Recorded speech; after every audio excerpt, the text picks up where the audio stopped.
Hello, welcome to video number 7. This is all about the state of consciousness of disconnected and searching.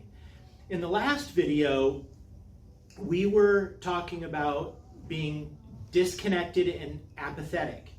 And remember that apathy is about not caring. But in this state, this is disconnected and searching. It's a very different state of consciousness. Think of the difference between not caring about something, being apathetic, and all of a sudden making the internal transformation to the place of searching. That means that you actually care enough to do something. You don't know what it is. You don't know what you're going to do, but you're actively seeking something new for yourself. And so this is one of the most lovely places to meet a person. So if you're working with other people, this is a really beautiful place to meet people because they're actively looking for a new way to function inside of this world. They've recognized that their strategies for living and healing in modern times have reached the edge of what it is that they know how to do, of what has worked for other people. You know, a lot of times they'll do what works for their friends before they're actually seeking on their own. So it's a really, really beautiful place to meet people. And then inside of yourself, you could easily be finding yourself really seeking right now. I mean, you've gotten involved in a new project over the last number of weeks or a couple of months, all about evolutionary personal care. And so this is new to you. And so if the phrase seeking kind of rings a bell of truth to how you're living inside of your life, it's just such a great time for celebration. And so that's the state of consciousness of disconnected and searching. That's the name of the state of consciousness. It's still got this disconnected portion, this tag to it, because oftentimes when people are searching, they're not coming from a place of knowing and clarity, which by definition means there are parts of them that they're disconnected from. And so there's something very, very proactive that we can do with people to help them become more connected. And so if you reference back to video 2, we brushed on it in video 3, where we were talking about the discovery of where a person has a sense of ease, or where they try to get breath and movement but they can't.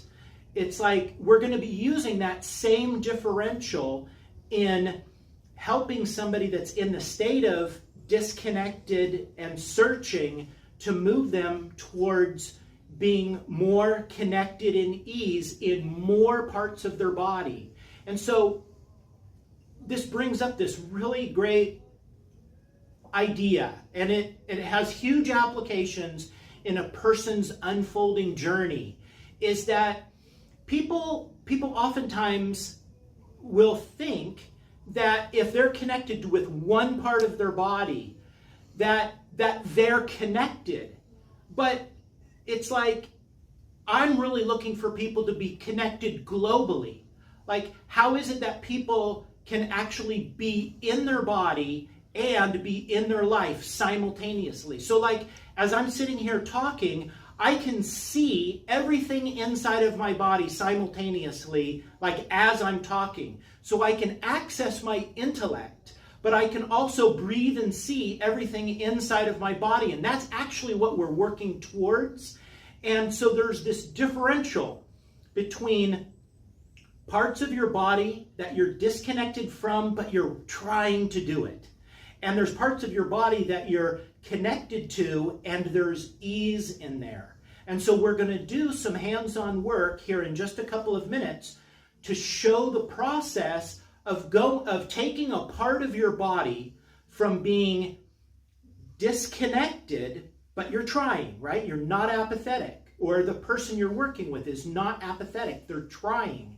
So then you can build a bridge from the place of connected in ease to the place of disconnected and searching. You can build a bridge between those, and you can start catching up that part of the body that has been kind of ignored and left behind, not on purpose, right? It's just that as life trucks along, we compartmentalize life's experience. We load them up in our body, and then if we don't process that, then the body develops the pattern of locking it away so we don't have to be annoyed by the information that's being warehoused in that part of the body. So it's a brilliant strategy for the body to lock this stuff up.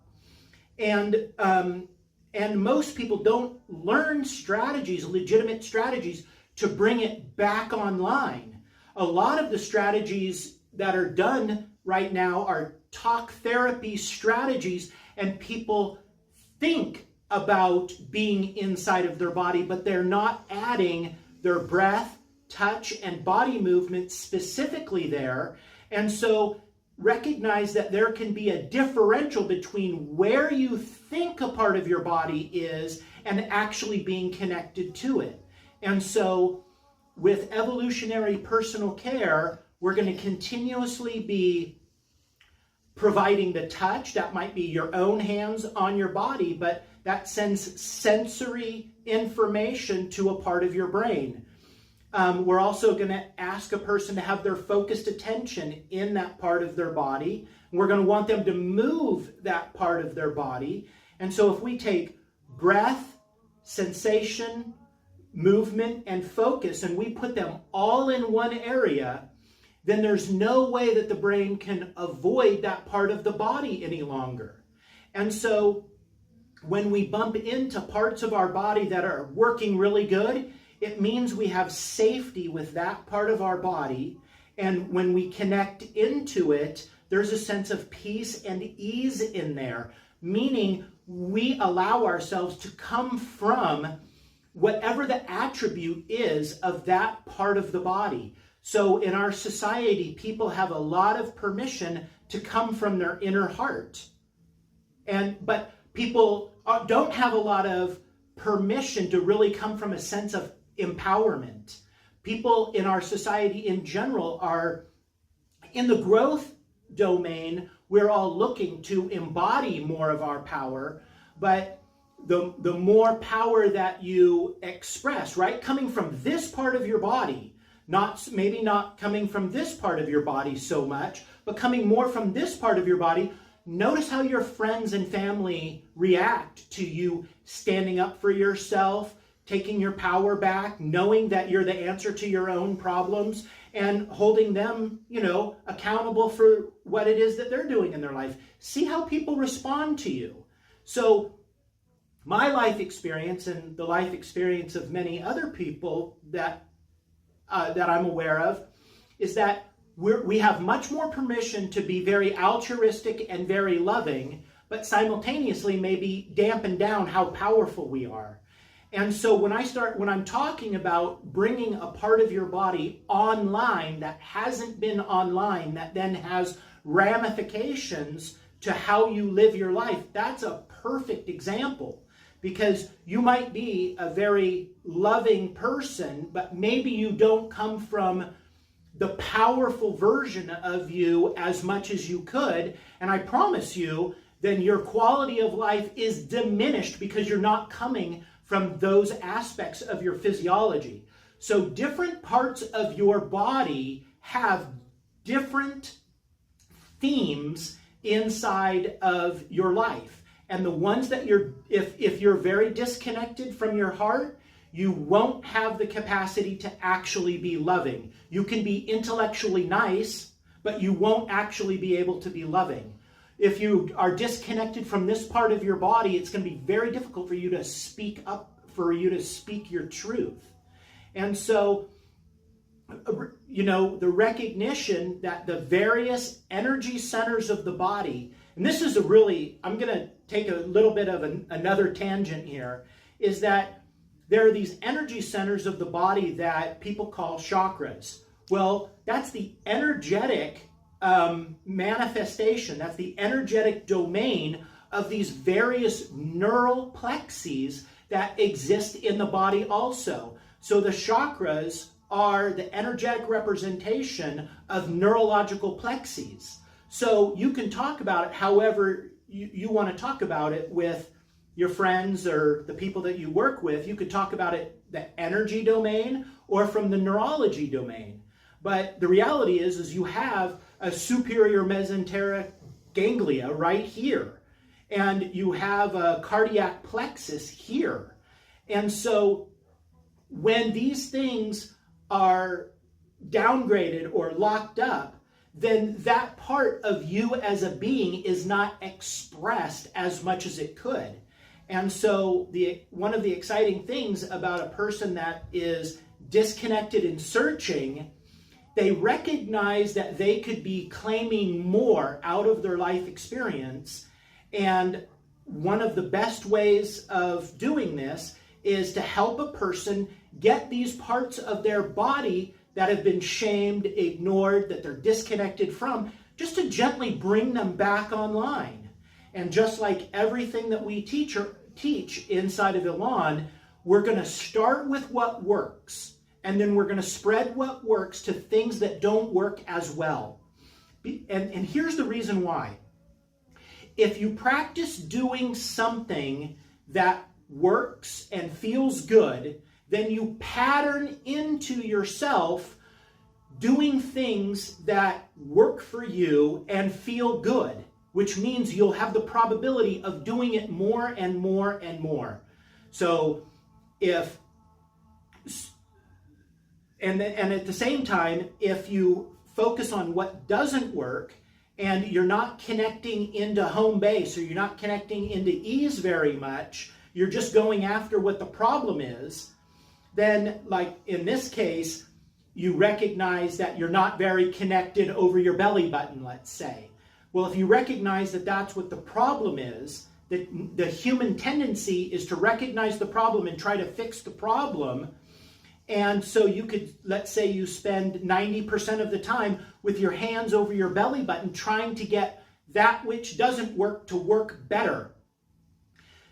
But you're not reminding yourself what does work inside of you. The probability is that you're rehearsing doing something that doesn't work and doesn't feel good. So the probability of you remembering to do it or wanting to do it drops. And so we invite you to pay the most attention to what works, like 70, 80% of the time. Pay attention to the part of your body that works, right? It's acknowledge the angel side, make space for the dirt, right? You can't totally ignore the dirt, but you just got to bring some of the angel, you've got to couple the angel with the dirt a bit and just remind it of what its true nature is. And so we're going to get back together in just a second and we're going to do some hands-on with this. Okay, so here we are doing the demonstration for disconnected and searching. And so one of the difficulties of shooting video is that the people that I have to work with are all relatively very connected people. And so my wife Naomi is going to do a pretty good job of like acting the part of what you may feel internally or what you may observe in somebody else. And so we're really going to be focusing on positions 2, 3, and 4 for video purposes. But just remember that when you're looking for a place of ease or a place that the person is disconnected from, it could be on the top of the head, position 7. It could be over the eyes, position 6. Position 5, right between the collarbones. 4, 3, 2, or 1 on either side of the upper leg. And so for demonstration purposes, we're going to just be staying with positions 2, 3, and 4, but just know that, of course, this applies through any of the other areas that we've been discussing in the video series. Because the main idea is to have the person connecting into a part that they're really well connected with, and then finding a part of their body that they're disconnected from, so that then you see that as a differential inside of yourself or inside of working with the other person. So we're going to model that right now. So why don't you have your hands on your upper chest? And so she's breathing in her nose and out her mouth.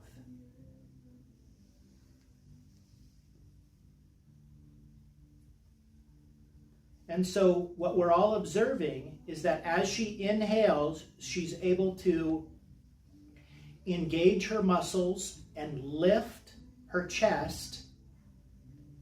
As she exhales, she's able to relax those muscles and allow her chest to fall. She has her focused attention underneath her hands inside of her body.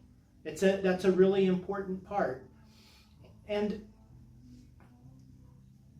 so stay with it.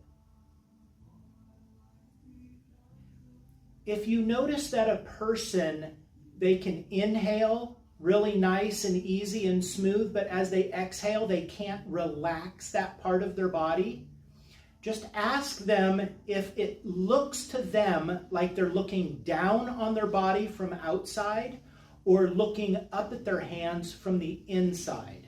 And a lot of times that will, they'll recognize that they're outside of their body looking down on their body. And this is a really good way of getting them to be in their body. And so that's a really good side note. And so we've covered the muscular part of it. We've covered the focus part of it. And the reality is that you're just not going to really ever run into somebody that if they're touched somewhere, that they're not going to feel it. People, the sensation part of this, it's automatic. It's like the neurology of sensation will improve doing this work, but it's an unconscious side effect that just comes from doing something repeatedly that is enjoyable. Will hardwire the tracks and make it smoother, better, and clearer, so sensation goes up. So we've covered muscle movement, we've covered focus, and we've covered sensation. And so the other one is breath. Now, when a person is breathing into their inner heart or their upper chest, we have lungs there. And so it's really easy for somebody to wrap their mind around balancing the reality of being able to breathe into part of your body where you have lungs. For just a moment, Naomi, move your hands over your belly button. So breathe in. And you can tell that she's nicely connected down here also. And as she is moving her body, she's definitely feeling the touch of her hands on her body. She's got her focus down there, and she's directing her breath down there. But we all know that her lungs only come down to this low in her body. So below this part of the body, the lungs don't exist. But one of the things that you really want to get past inside of breath work is that there's a phenomenon that we definitely don't understand. That when you look inside your body and you direct breath towards that part of your body, it experientially is real for everybody that I've ever done this with, so thousands of people, that it actually seems like they're sending breath all the way to that part of their body, and there's this nonsensical aspect of it, and I just invite you to get over that difficulty. And so we're always using this vernacular of, hey, breathe into your hip, breathe into your belly button. And sometimes people will say, well, I don't have lungs down there. How can I do that? All you do is you just invite them to see if they experience it. Hey, please, it's very simple. So, Naomi, describe what that seems like to you when it comes to the breath and directing breath. What does that seem like? Seems really very easy. Very easy. Fluid. Spacious. Does it seem like as you inhale that breath is getting all the way down there, even though analytically you know that your lungs are here? Absolutely. And so this is one of the hurdles that you want to get over personally. For some people this is just not an issue for, because they don't care about those little kinds of things. But if you happen to work with people professionally, some people will ask you that question. It's like, what do you mean you want me to breathe into my head? It's like, I don't have lungs up there. And it's like, hey, just give it a try and see what it is that you experience. And I promise you, you're going to find that, 60 or 70% of the population is going to have the most ease here while they're relatively more disconnected in their body, because culturally, people have significant permission to be in their head and in their intellect the bulk of their life. So they have really good access to it. So they have a lot of ease there. And so, so those are the differentials that we're looking to set up. We want to find a place of ease and a place that's relatively more disconnected, meaning they can't do it as well or at all. And we're learning, and in this process, we're learning to get connected and bring some ease there to catch this part of the body up that's been kind of locked away for probably years. And so here's a bit how that goes. Hands over your upper chest. And breath in. And out. And so if you're working with yourself, you want to recognize what it feels like while you're doing this. Because later on, we're going to be discussing connected in despair, which is very similar to connected in ease, except that the experience is different. So you want to be having a really good conversation with yourself, or the conversation with your practice member, if you're working on other people, of like, what's their experience. Don't go off of what you think is going on with them. Ask them, ask them of like, well, what does it seem like inside this part of your body? So go ahead and describe what that looks like and seems like in there. Seems pretty easy, probably about the size of a grapefruit. Size of a grapefruit, fairly easy. It seems even more of a grapefruit color, like it's kind of yellowish. Okay, yellowish. The more descriptors, soft. The better. Soft. Soft and okay, or soft and yucky? Soft and good. Soft and good. Okay, cool. So we're establishing that she is connected in ease in this part of her body. This will be a little bit more challenging. Put your hands over this part of your body, because she has to act as if she's not connected. So, and see if you can move that even less. Yeah, that's great. Do that same thing again. So if you can see this on video, this is what happens a lot. The person will move their tummy, they'll move their upper chest, but they're not actually connecting in the part of their body that their hands are. You see, if you can see that, it's just not as crisp and clear. And just as a differential, now go ahead and put breath and movement here. and then out. See how much more specific and how much more movement there is? Now go back to the disconnected acting part. See how it's not as coordinated? Inside of yourself, the way that you'll notice this is like, oh, this is not quite right. This is not quite hooking up. Wow, I can't do this. This is kind of strange. And you really want to call yourself on these little nuances, really use that really detailed version of you that knows that it knows whether it's got something or not. Because the more that you hold yourself accountable for the details of this, you're going to watch these things internally like blossom that are really valuable. And so hopefully we've done an okay job of, have your hands here, of what connected in ease looks like. One more time.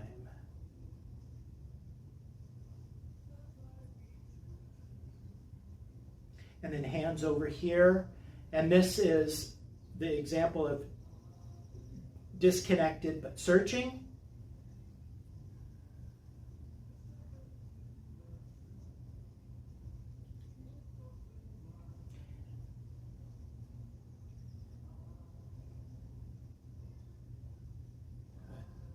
Okay, so now the direction that we're going is to show,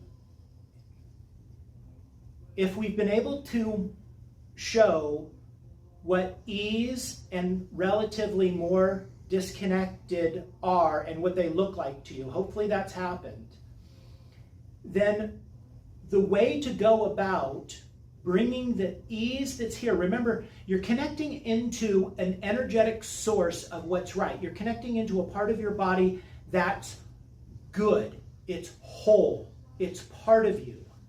And one of the things that's really magic about touch is that it has a capacity to transfer, pick up and transfer humanity. Just think of the difference. Like if things are a little bit challenging for you and a person that cares about you, touches you on the shoulder. Think of how big of a difference that can make. And so our hands are these really magical things. And so she has her hands in a part of her body that is right and is whole with her. And we want to be effective. We want to be teaching her the tool, the new skill, to create the part of her body that's disconnected and not whole. We want to remind it of its nature. That's really what we're doing. And so here's the process. It's always breathing in the nose and out the mouth for everything that you're doing with this work in this video series. And again.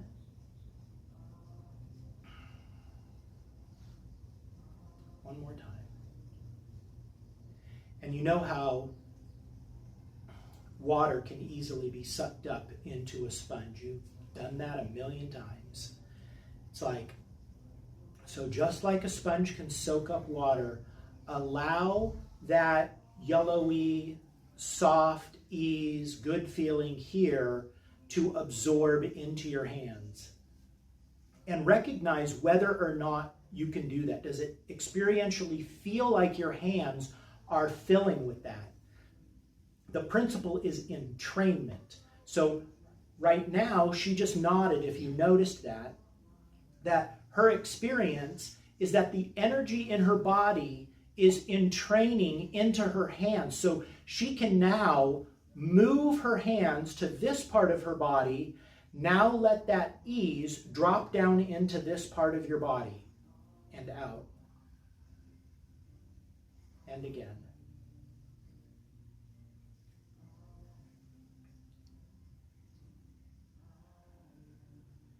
And then bring your hands back up to your upper chest. And what happens is that she's now taken some of the free energy, some of the ease.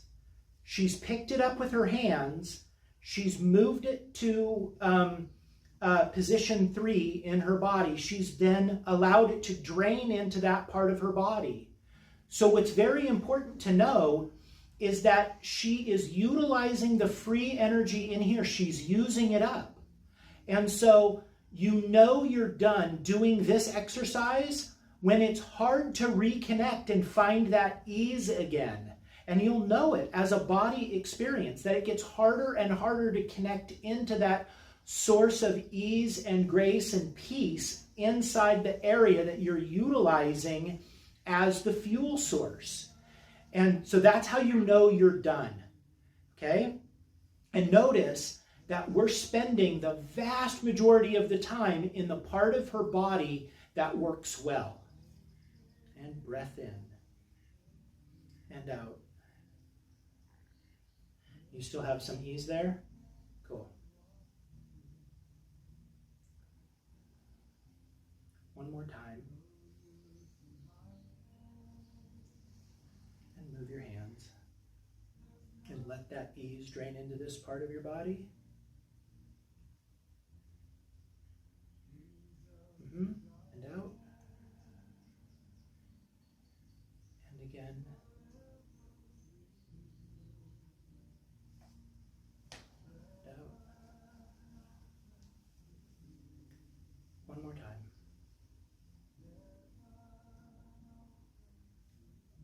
And out. Okay, hands back over your upper chest.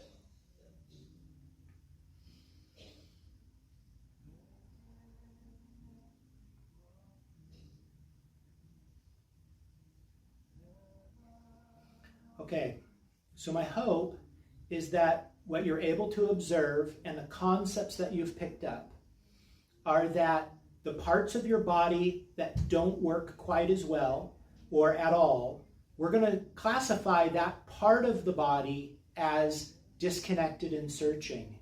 And that as you bring ease to that part of the body, it's going to increase in how connected it is and how much free energy is in there. I make the claim that as a person does this, they will start naturally making healthier decisions and healthier choices.